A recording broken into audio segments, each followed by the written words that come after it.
Bonjour à tous et à toutes. Welcome here to Carleton University. My name is Jerry Tomberlin, and I am the interim president and vice-chancellor here at Carleton University. Let me begin by welcoming you to our beautiful campus here at Carleton University. And while doing that, I will acknowledge that we are located on the traditional, unceded, and unsurrendered territory of the Algonquin Anishinaabe Nation. Je suis ravi d'être ici avec vous aujourd'hui. We're looking forward to celebrating an important investment in world-leading, high-risk, high-reward, transformative, and rapid response research. We applaud the vision and the dedication of the federal government for their support and investment in programs like the New Frontiers Research Fund, which will help further the knowledge and discovery capacity in Canada and beyond. As a research-intensive university, Carleton is a leader in a variety of important fields of discovery, and today's event underscores just a few of our prominent research strengths. Carleton's award-winning faculty have come together to form a core of determined and dedicated expertise that is shaping our world for the better. As a result of these efforts, our research enterprise has more than doubled in the last 6 years, and our research in partnership with corporate partners has more than quadrupled in the same period. We generate almost $4 billion. That's $4 billion in economic benefit to the region, making research one of the best investments a government can make. We are at the forefront of finding solutions to challenges in science, technology, health and wellness, climate change, sustainability in all its form, and social innovation, as is evidenced by today's announcement. I'm so pleased to note that today's announcement includes funding for 3 of our noted researchers. I am from Carleton. I have to, be a little selfish here. And Hanika Rizzo-Garza in our Department of Earth Sciences is detecting biosignatures or signs of life in places we once thought it couldn't exist. She and her team are hoping to identify traces of biological activity in the same environments where life on Earth originated, such as deep below the ocean. This could deepen our understanding of the conditions under which life can thrive.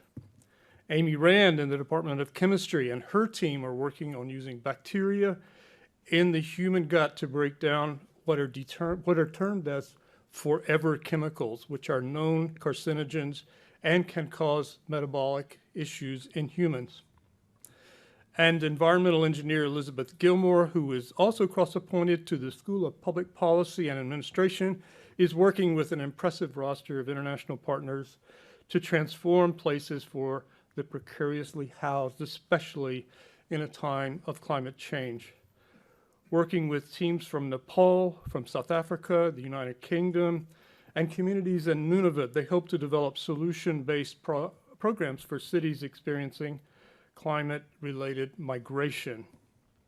Support for these projects will help Carleton's researchers engage in innovative research that will help create a better future for all Canadians, something I think we can all get behind. And now I'd like to invite the Honorable Marie-Claude Bibeau, our Minister of National Revenue, to the podium to give us the news, the good news. Minister Bibeau.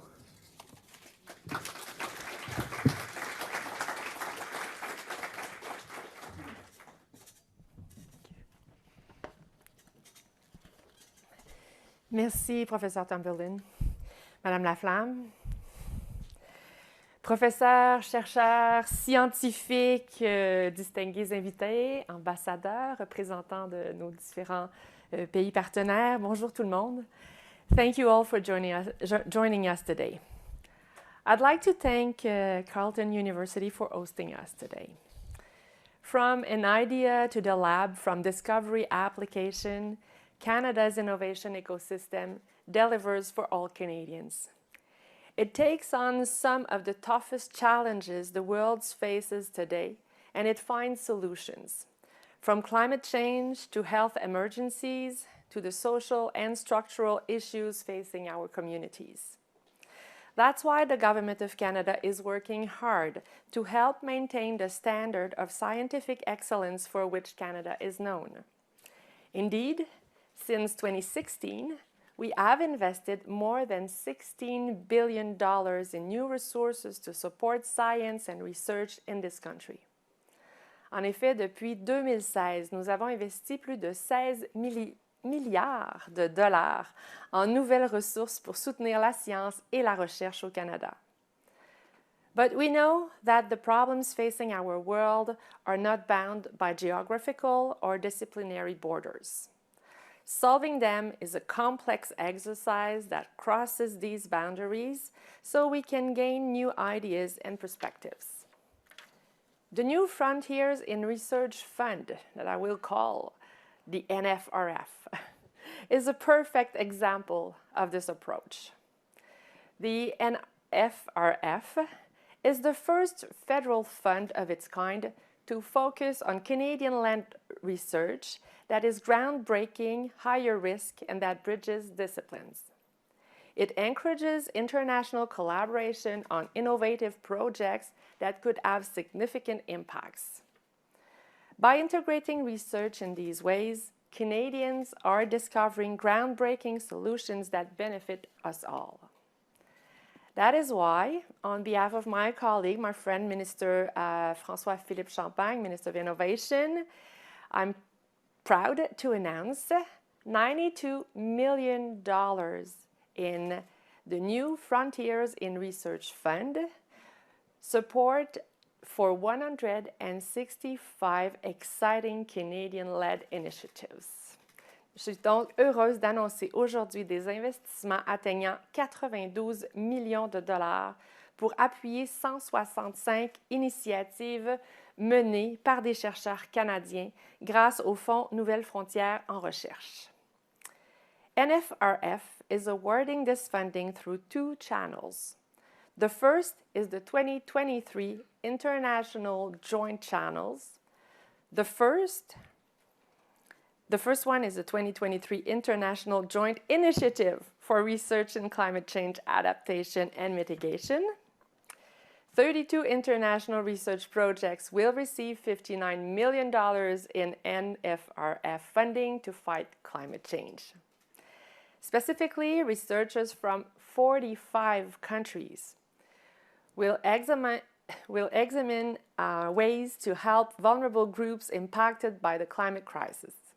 An additional $33 million will come through the NFRF's exploration stream and will support 133 high-risk, high-reward research projects.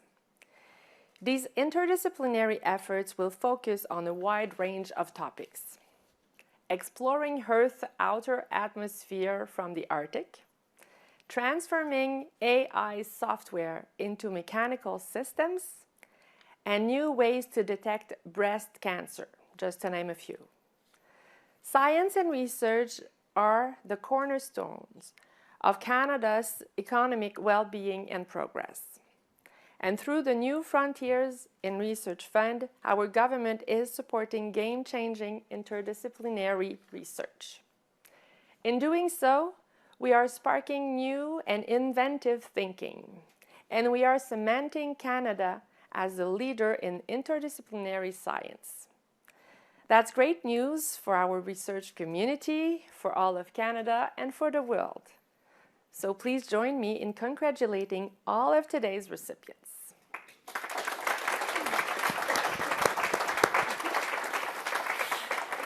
The Government of Canada wishes each and every one of you nothing but success. Thank you. And I would like now to introduce you to Valérie Laflamme, Associate Vice President at the Tri-Agency Institutional Program Secretariat, housed at the Social Sciences and Humanities Research Council. Valérie?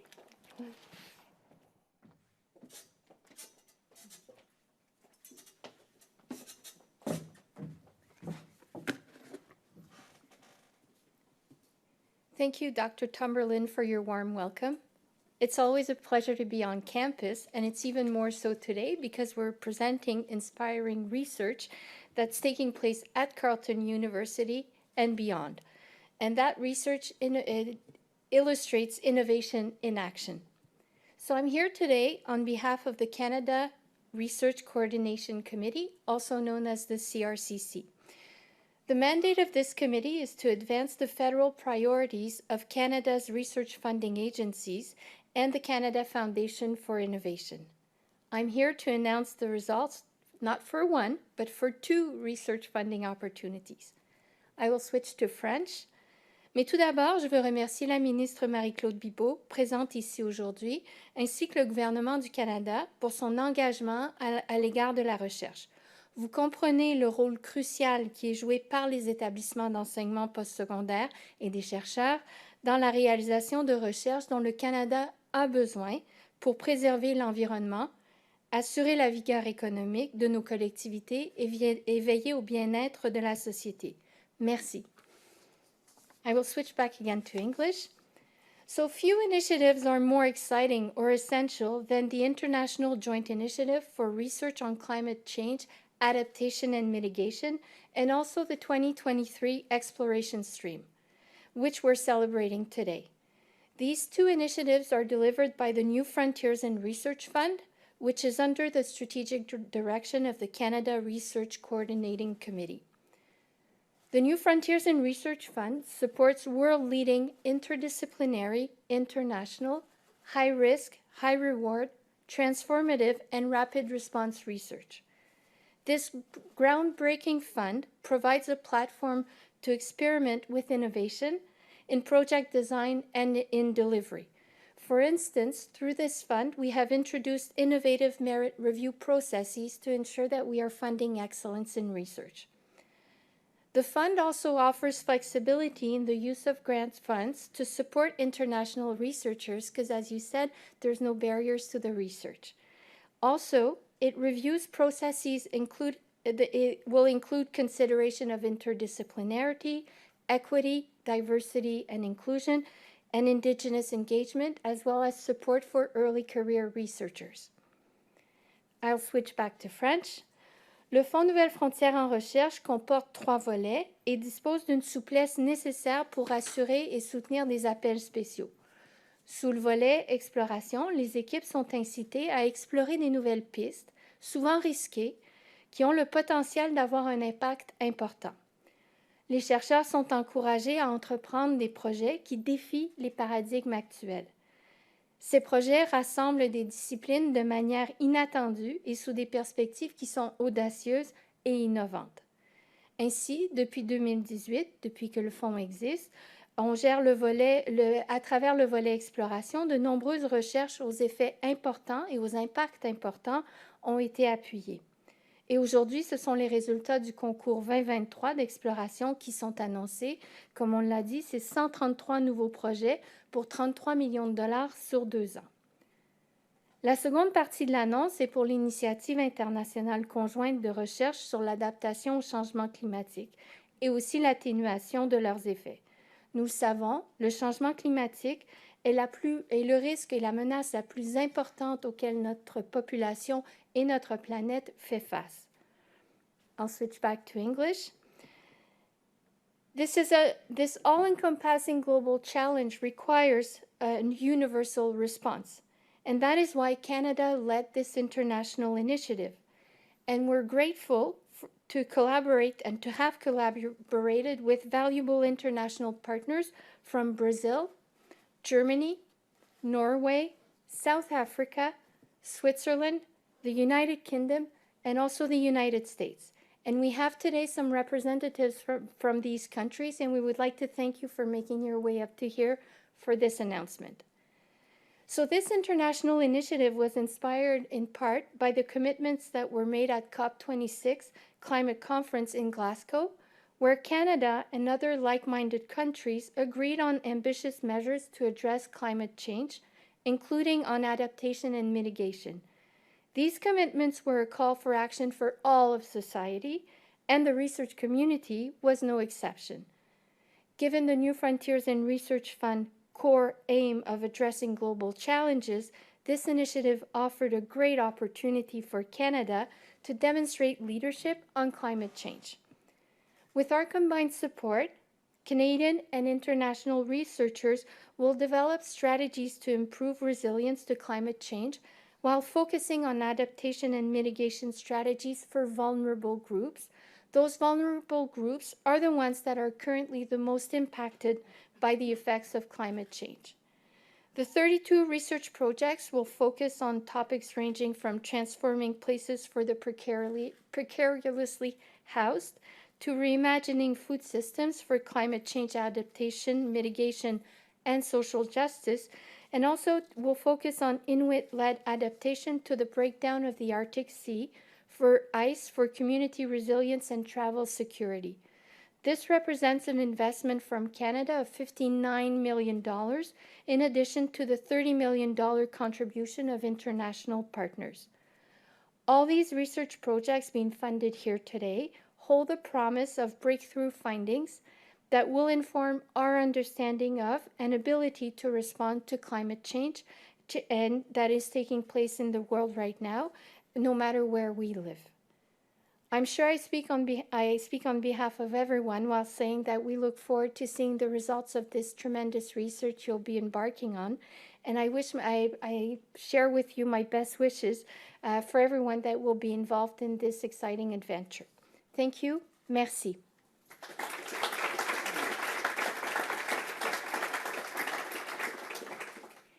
Et j'aimerais maintenant inviter la ministre Bibeau et les panélistes à venir à l'avant pour la prochaine partie qui sera fort palpitante, une discussion sur les recherches financées. Merci.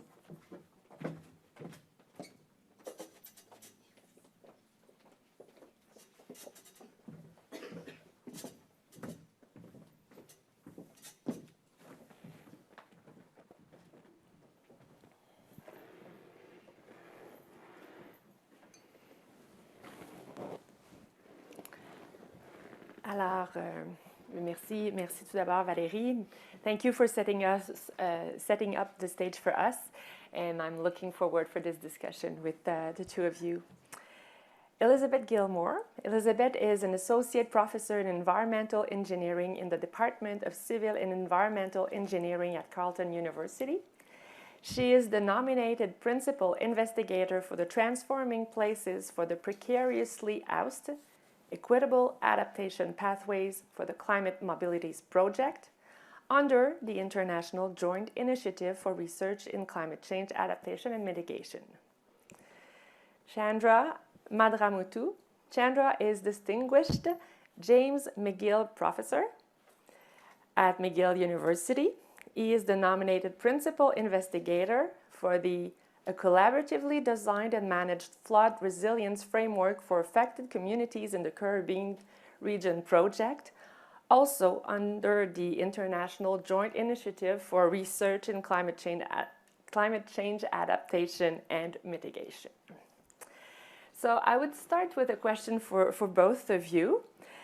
First, I would like to congratulate you for your project, and I really look forward to follow it. I would like to learn more about what you are going to do for the next couple of years. And if you can tell us a little bit about your project, research project, explain a little bit about the scope of it and who will be involved as well, nationally and internationally. Chandra, would you like to start? Merci beaucoup, Madame Ministre. The scope of our project is to develop a flood resilient framework for the management of floods due to sea level rise and coastal flooding in the Caribbean region. The framework has a strong emphasis on the utilization of nature-based solutions, since hard engineering structures alone are very expensive and difficult to operate and maintain, and so the use of nature-based solutions hold promise in our project. We use the wholescapes approach that looks at the unified management from the coast to the oceans, the coast, and then to the terrestrial, adjoining terrestrial ecosystems in a unified and integrated manner. Those involved in our research are teams from the Center of Environmental and Hydraulics in the United Kingdom, and in Imperial College also in the United Kingdom, the University of Louisiana in the United States, and the University of the West Indies, as well as several national and regional organizations that address flood relief and flood management in the Caribbean. Thank you. Thank you. Elisabeth. Oh, thank you. So the sixth IPCC assessment reports, on which I was an author, as well as many of the team members on my project, really emphasized that it's the risks from climate change, but it's also in all the ways that they interact, that they compound, and that they cascade, that's really presenting the most unknown challenges, and therefore making it most difficult for us to figure out how to adapt. And so this project looks at two of those key risks. We look at mobilities, people's choices around when to move, how to move, or how to stay put in the face of climate hazards, and think about how that intersects with policy and planning processes around infrastructure that needs to happen now in order for us to have climate resilient development. But if that's not done with the needs of the communities in mind, it could make things much worse for them, further constraining their choices and really amplifying the inequities that are causing a lot of these risks. And so this project starts with the communities. It starts with our community partners, really trying to elevate their voices, their visions, their values, and their knowledge around housing, around food security, around their health and well-being. And then working together to weave these into the engineering, into the policy processes. And so in order to do this, we have 12 researchers in academic settings, as well as 30 named community partners across Nepal, South Africa, Canada, the United Kingdom, and more universities. And if I start listing them, I'm going to miss someone. But this opportunity to really try to make a difference is what really brought us together for this proposal. Well, thank you. And it has been demonstrated that the most vulnerable are also the most impacted by climate change. And I can't resist but making some kind of a connection with the Canadian Feminist International Assistance Policy that is so dear to my heart.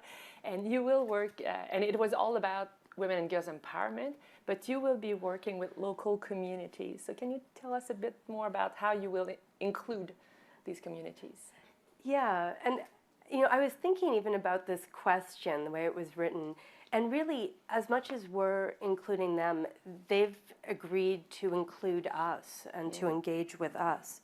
And so a lot of this was partnerships, long-standing partnerships, including the Inuit NSAP team, the Inuit Circumpolar Council in Canada, the London Climate Change Partnership, members of the Quarry Road West Informal Settlements in Durban, and the Community Development and Environmental Conservation Forum that works with migrants in Nepal. And it's really all of these groups who helped us write this proposal. As one of our lead principal investigators in Nepal, Amina Majaranhan at EasyMud, and that's a research think tank that brings together 8 countries in the Himalayas, really said that one of our primary goals of this project is to shift narratives from others telling people how they should move to really bringing in the self-expression of different climate mobility needs. So we have community-based research, not just with partnerships, and also using arts-based research methods to really foreground our research partners' values. I also want to note that we brought in local governments, regional and national governments as well as named partners on our proposal to ensure that this knowledge can actually be used, because these are really near-term needs.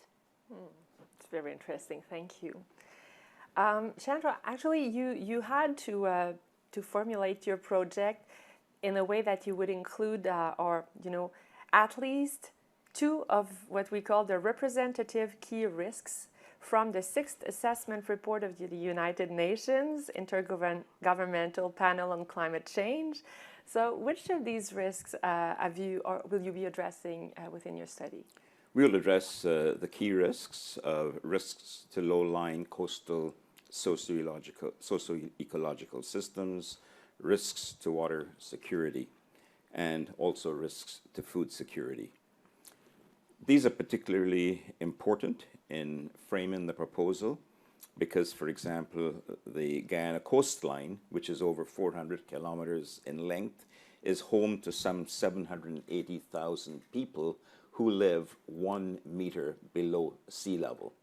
And they are constantly inundated by sea level rise and coastal flooding, which is becoming increasingly severe with climate change. It forces them to be displaced, to move their communities, and at the same time, loss of jobs, loss of income, loss of fresh food availability in markets, and also disruptions to the water supply and sanitation system. And this project, through the installation of processes such as the nature-based solutions of wetlands and mangroves and seagrasses, will help to combat that sea level rise together with some of the traditional pumping stations and other infrastructure so that we can lessen the burden of the flooding on these displaced communities. I really look forward to hear more about all these.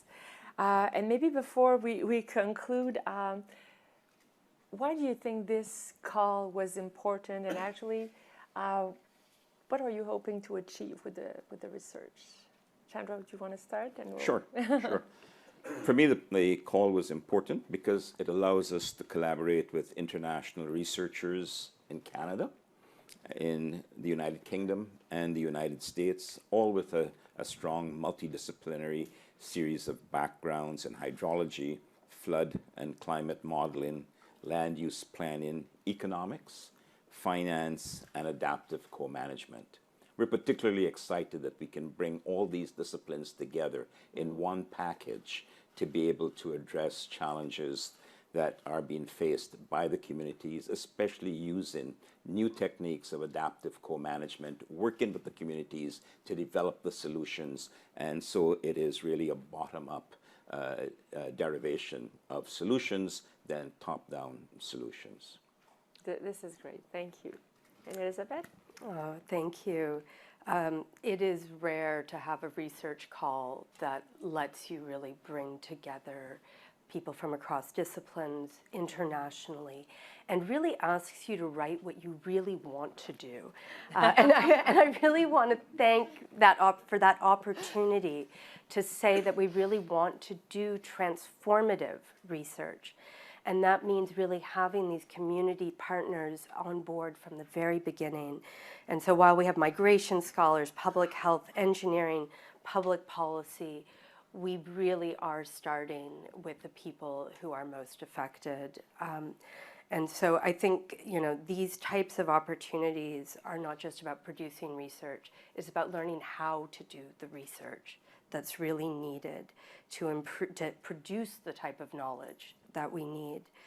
And so, going back to that IPCC report, we noted that a lot of the gaps were not around knowing how to sort of plug the holes that climate change is creating, sort of off of status quo, but how to really transform ourselves. When we called it transformational adaptation, but to have the opportunity to do this and to really look for those new entry points for policymakers who really want to pursue this. And so thank you again. Well, thank you. Thank you all to all of those who are involved in projects. I wish you obviously a big success, and your success is Canada's success, and you make us proud. But it's also, it will also benefit the world. So we're very proud of you, and thank you so much.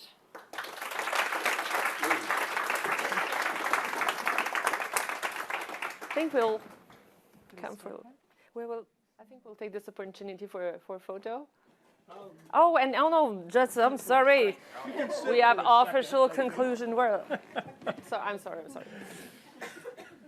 Really engaging and so interesting to see the depth and the complexity of the research that's being proposed here. So thank you both so much for that intervention. And thank you, Minister Bibeau, for your thoughtful remarks and for, of course, the great news that we're celebrating here today. Without the financial support of the Government of Canada, strides in research and discovery like this mentioned today would certainly not be possible. So thanks so much for having the faith in the researchers in Canada to carry out really important and meaningful research that will transform, hopefully, the way we live for the future. I'd like to ask the platform party to gather on stage for a photo, please. And in the meantime, I'd like to invite you all to please stay for some light refreshments found just outside the room in the atrium and take a view of the beautiful river next door in this space that we have on such a beautiful day. And thank you all for your participation in this momentous event. Merci, bonne journée, miigwech.